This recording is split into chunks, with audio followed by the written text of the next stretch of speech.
सनातन को गाली देना उचित नहीं। अपने मन पुआ पकाने से तेजस्वी यादव को कौन रोकेगा? अपने मन से सरकार बनाना हो तो बना लें। सरकार बनाएगी जनता, और जनता को मालूम है कि इस राज्य में, बिहार में फिर से लालू राज नहीं आएगा। जिसको जो लग रहा है, जैसी भावना वैसी बोल रहे हैं, इस पर कोई प्रतिक्रिया नहीं। सनातन को गाली देना उचित नहीं। सर, तेजस्वी यादव का यात्रा समाप्त हो गया, बोल रहे कि बिहार में अब हमारी सरकार बनने जा रही है, 25 के चुनाव में तेजस्वी ही दिखेंगे। अपने मन पुआ पकाने से तेजस्वी यादव को कौन रोकेगा? अपने मन से सरकार बनाना हो तो बना लें। सरकार बनाएगी जनता, और जनता को मालूम है कि इस राज्य में, बिहार में फिर से लालू राज नहीं आएगा। जनता सचेत है। उत्तर प्रदेश में सर तेजस्वी यादव कह रहे हैं बीजेपी में 3-4 गुट है। आरके सिंह के बयान को लेकर वो अपना गुट सोचे। बीजेपी एक गुट है जिसका नाम है Bharatiya Janata party. Road map, fourth agriculture road map, मुझे लगता है कि कृषि के क्षेत्र में एनडीए सरकार ने बिहार में अभूतपूर्व काम किया। कितने कृषि कर्मण अवार्ड बिहार को विभिन्न क्षेत्रों में, चाहे वो धान हो, चाहे गेहूं हो, उसका प्रोडक्शन इतना बढ़ा है, उस बैकग्राउंड में मिला है। सीड रिप्लेसमेंट इन्होंने किया है, जैविक खेती का काम किया। कृषि के क्षेत्र में तो अद्भुत काम हुआ है।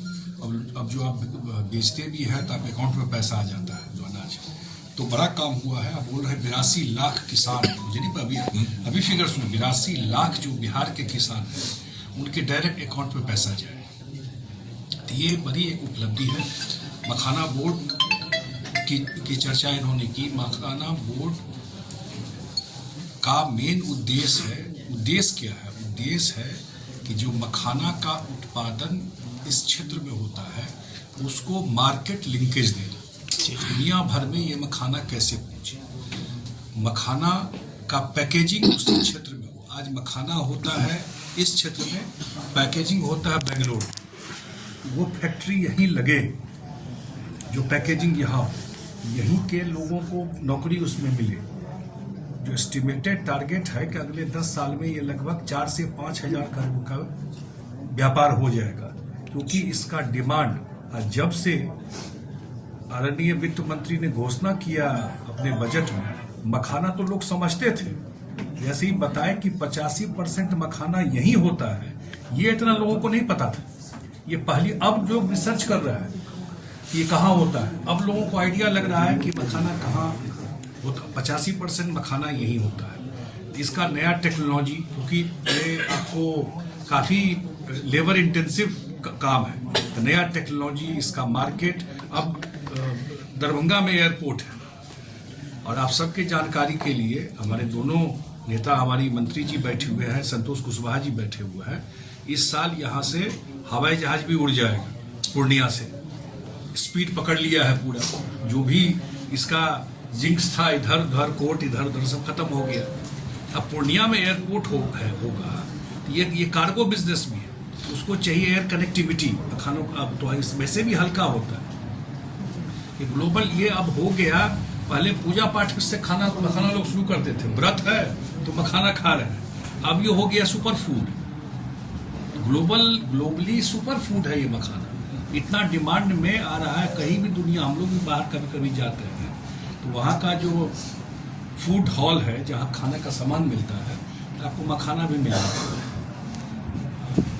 फॉक्सनट करके बोलता है, वो मखाना मिल जाएगा। तो इसका मतलब, अगर इसका ठीक, अब पहले तो हम लोग तालाब में ही देखते थे, अब खेत में भी लोग पानी रख मखाना के खेत। आने वाले समय में मखाना इस बेल्ट का भविष्य बदल देगा। ये बोर्ड वही काम करे जहाँ भी बने, लेकिन पर्पस जो है किसान को और इस क्षेत्र के लोगों को फायदा हो। ये बहुत बड़ा काम मोदी सरकार ने, एनडीए सरकार ने जो बिहार को दिया है मखाना को। और दूसरा जो दिया है वो है फूड प्रोसेसिंग इंस्टीट्यूट, जो बनेगा वो पूरा पूर्वी भारत का बनेगा। इतना सामान होता है लेकिन प्रोसेसिंग का सिस्टम नहीं।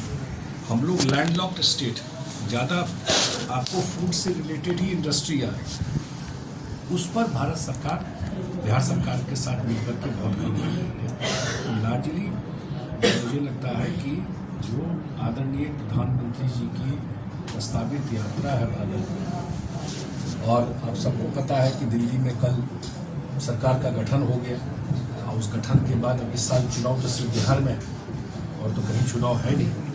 एक तरह से उनकी यात्रा भी है और जो कार्यक्रम है, और जो लोगों में उत्साह देख रहे हैं पूरे बिहार के लोगों में, ये खास करके ये मेरे ख्याल से ऐतिहासिक से भी ऐतिहासिक कार्यक्रम है भागलपुर। क्या लग रहा है ये बिहार चुनाव का आगाज भी? ये तो हो ही जाता है ना भाई, आप तो पॉजिटिव नोट पे कार्यक्रम हो रहा है, किसान सम्मान का कार्यक्रम हो रहा है, डेवलपमेंट। अभी मुख्यमंत्री जी का प्रगति यात्रा का आज अंतिम दिन, पिछले 1.5-2 महीना से घूम ये काम करके ना लोगों के बीच में हम लोग जा रहे हैं, काम किए और फिर लोगों के बीच में, वो तो स्वाभाविक है। जब कार्यक्रम है तो कहीं न कहीं उसका भी एक मैसेज होता है। सर, ये हवाई अड्डा को लेकर के क्रेडिट का दौर शुरू हो गया है। भाई हवाई अड्डा देन है बिहार सरकार में नीतीश कुमार जी, उनके साथ जो जुड़े हुए लोग हैं, और केंद्र में नरेंद्र मोदी उड़ान स्कीम में दिए नरेंद्र मोदी जी बिहार को 2 एयरपोर्ट, आप सबको पता है। और यहाँ पर मुख्यमंत्री जी तय किए नीतीश कुमार जी कि ये एक दरभंगा में बनेगा और एक पूर्णिया में बनेगा। मैं आपको बेटर बता सकता हूँ, मैं इन्वॉल्व रहा, ये नीतीश कुमार जी तय किए कि ये दोनों एयरपोर्ट बनेगा। तीसरा कौन तय किया?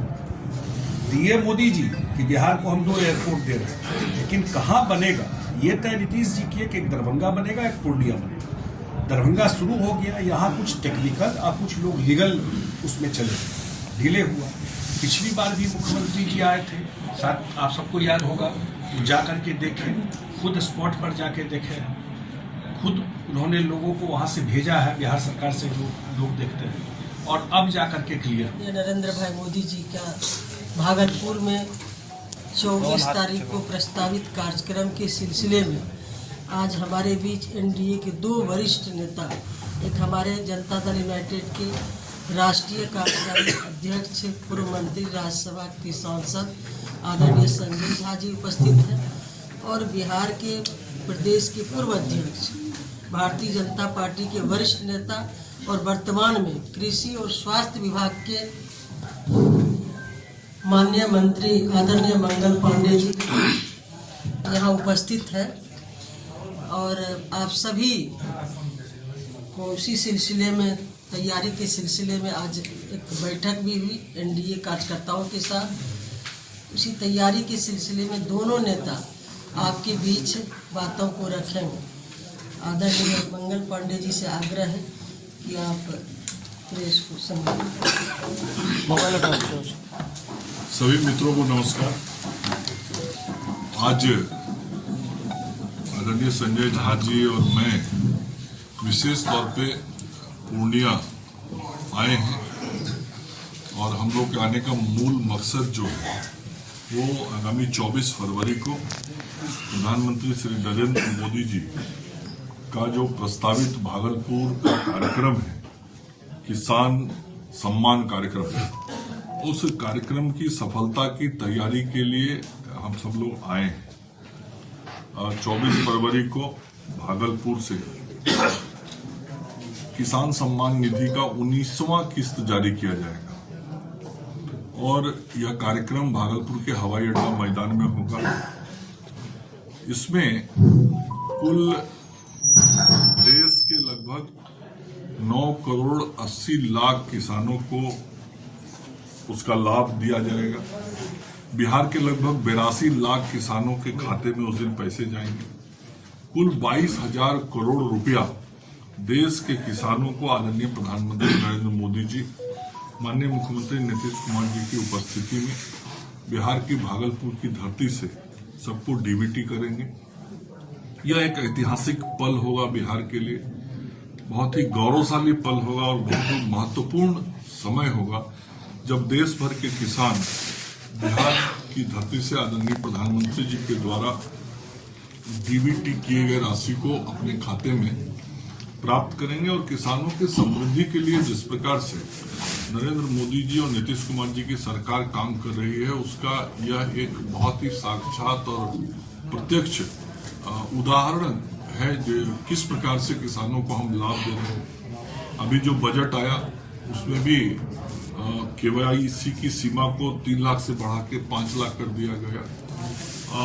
बिहार के किसान, खास करके जो हमारे मिथिलांचल के कोसी के किसान हैं, उन किसानों के लिए एक बहुत बड़ी खुशखबरी आई जब मखाना बोर्ड बनाने का घोषणा हुआ। हम सब जानते हैं देश में रबर बोर्ड है, चाय पत्ती का टी बोर्ड है, इसी प्रकार से मखाना बोर्ड, ये बहुत बड़ा निर्णय, एक ऐतिहासिक निर्णय इस बजट में आदरणीय प्रधानमंत्री जी के नेतृत्व में किया गया। उसके बाद प्रधानमंत्री जी यहाँ आ रहे हैं और लगातार किसानों की समृद्धि और विकास के लिए भारत की सरकार काम कर रही है। और जो चतुर्थ कृषि रोडमैप माननीय नीतीश कुमार जी के नेतृत्व में बना है, उस कृषि रोडमैप के माध्यम से बिहार में भी हम किसान कल्याण का काम लगातार कर रहे हैं। और यही कारण है कि आज बिहार के कृषक पिछले 2 दशक में बहुत खुशहाल हुए हैं, उनकी आर्थिक समृद्धि बहुत बढ़ी है और एग्रीकल्चर ग्रोथ जो GDP है बिहार का, वो भी बहुत बढ़ा है। चूंकि पहला रोड मैप नीतीश जी के ही नेतृत्व में आया था और आज चौथे कृषि रोड मैप के द्वारा हम बिहार के किसानों के विकास और कल्याण का काम कर रहे हैं। तो इस ऐतिहासिक अवसर पर भागलपुर के हवाई अड्डा मैदान में हमारे प्रधानमंत्री जी, मुख्यमंत्री जी और हमारे NDA के अन्य वरिष्ठ मंत्रीगण जो भारत की सरकार में हैं, अलग अलग दल के सभी सम्मानित नेता, वो सभी उस दिन वहां उपस्थित रहने वाले हैं।